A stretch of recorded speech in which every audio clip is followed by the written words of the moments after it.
ये कहानी मैंने उपकार का बदला पुस्तक से ली है।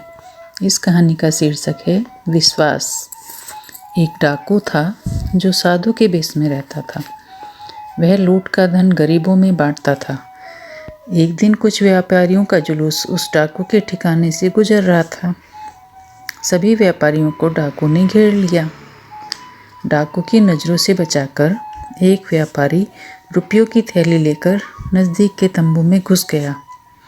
वहाँ उसने एक साधु को माला जपते देखा।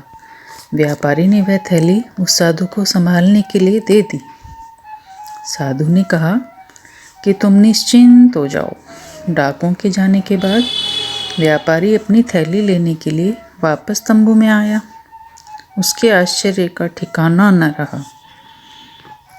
वह साधु तो डाकुओं की टोली का सरदार था। लूट के रुपयों को वह दूसरे डाकुओं में बांट रहा था। व्यापारी वहाँ से निराश होकर वापस जाने लगा, मगर उस साधु ने व्यापारी को देख लिया। उसने कहा, रुको, तुमने जो रुपयों की थैली रखी थी वह ज्यों की त्यों है।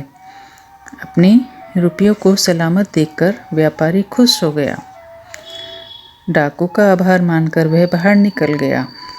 उसके जाने के बाद वहाँ बैठे अन्य डाकुओं ने सरदार से पूछा कि हाथ में आए धन को इस प्रकार क्यों जाने दिया। सरदार ने कहा, व्यापारी मुझे भगवान का भक्त जानकर भरोसे के साथ थैली दे गया था। उसी करते हुए भाव से मैंने उन्हें थैली वापस दे दी। किसी के विश्वास को तोड़ने से सच्चाई और ईमानदारी हमेशा के लिए शक के घेरे में आ जाती है। इसलिए कभी किसी का विश्वास न तोड़ें।